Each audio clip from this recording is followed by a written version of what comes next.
मैं उस वक्त बहुत छोटी थी। उम्र वही कोई 7-8 साल रही होगी। मुझे याद है कि मेरे दादाजी की उन्हीं दिनों डेथ हो गई थी। लिहाजा घर में बहुत लोग आए थे मेरे दादाजी को आखिरी विदाई देने। दूर के रिश्तेदार भी आए। अब वो 13वीं तक रुकने वाले थे।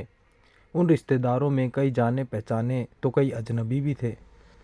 पर क्या अजनबी क्या पहचान वाले, इन सब बातों से मैं पूरी तरह थी अनजान। घर में सबसे छोटी और चुलबुली मैं ही थी, सबकी चहेती और लाडली भी।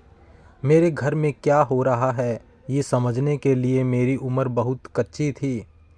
लेकिन उस कच्ची उम्र में मेरे साथ जो हुआ उसकी याद आज भी वैसी ही है, बिल्कुल तरोताज़ा, जिसे सोचकर आज भी मैं कई बार सहम जाती हूँ तो कई बार खुद से घिन भी आती है। याद है वो दिन, मौसम काफ़ी ठंडा था। सारे लोग दादाजी के क्रियाक्रम में व्यस्त थे। मैं बाकी बच्चों के साथ घर में छुपन छुपाई खेल रही थी। हम बच्चों में एक बड़ा बच्चा भी था जो हमारे साथ खेल रहा था। वो भी हम छोटे बच्चों की तरह ही। रिश्ते में तो वो भी मेरा भाई ही था, दूर का रिश्तेदार, दादाजी की बहन का पोता। हम सारे लोग उससे काफ़ी घुल मिल गए थे। मेरी भी उससे काफ़ी दोस्ती हो गई थी। उसे भी मेरी तरह कार्टून नहीं बल्कि न्यूज़ देखना बहुत पसंद था।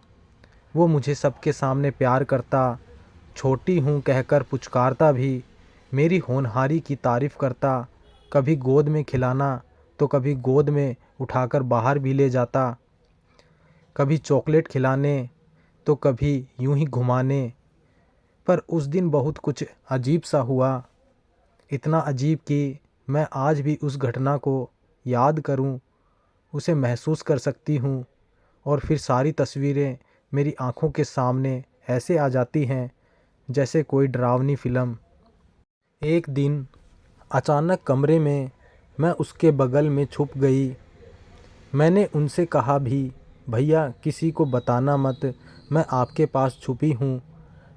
ठीक है, नहीं बताऊँगा। उसने यही कहा था।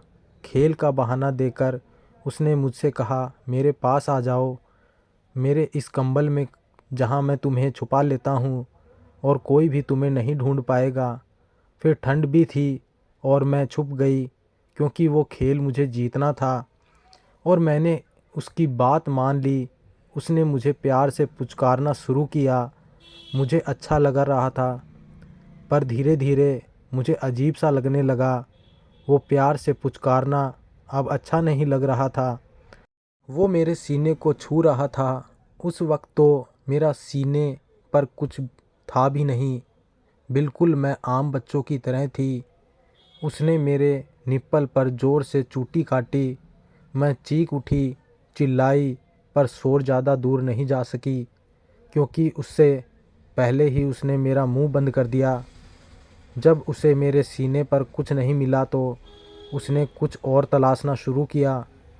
उस समय तो नहीं समझ पाई आखिर वो क्या चाहता था, लेकिन बचपन की उसकी तलाश को अब मैं समझ पाई और अब मैं उसकी तलाश को भली भांति समझती भी हूँ। वो अपना हाथ मेरे पैंट के अंदर की तरफ बढ़ाने लगा और धीरे धीरे उसने मेरे प्राइवेट पार्ट को छूना शुरू किया। मुझे कुछ समझ नहीं आ रहा था, जिसे मैं खुद नहीं छूती थी उसे वो क्यों टच कर रहे हैं। आखिर मेरे साथ ये क्या हो रहा है। वो मेरे प्राइवेट पार्ट में उंगली क्यों डाल रहा है।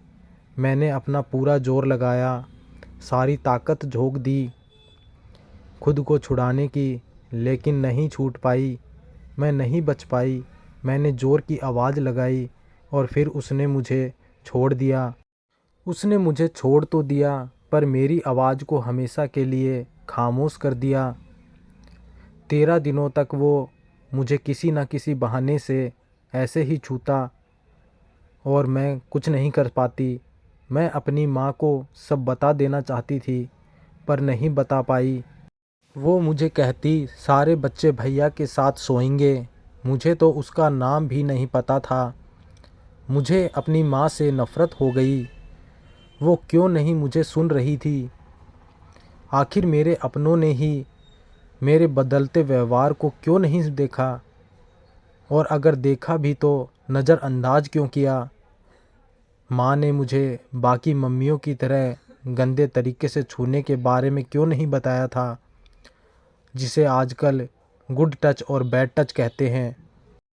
माँ मुझ में और मेरे भाइयों में कोई फ़र्क नहीं करती थी, पर क्या वो भूल गई थी मैं एक लड़की हूँ और कई वैसी दरिंदे आसपास ही हैं, सिर्फ बाहर ही नहीं अपने घर में भी। मुझ जैसी ना जाने कितनी लड़कियाँ होंगी जो जिसने शारीरिक और मानसिक प्रताड़ना झेली होगी, और हो सकता है आज भी झेल रही होंगी। मैं ये दावे के साथ कह सकती हूँ, इसकी शुरुआत कहीं ना कहीं अपने घर से ही होती होगी और अपनों से ही होती है, पर हम किसी को बता नहीं पाते। ना जाने क्यों हम डर जाते हैं। और तो और हमारे घर में भी हमारी आवाज़ को अनसुना कर दिया जाता है। ऐसा करने से कई बार हम खुद को ही कसूरवार मान लेते हैं।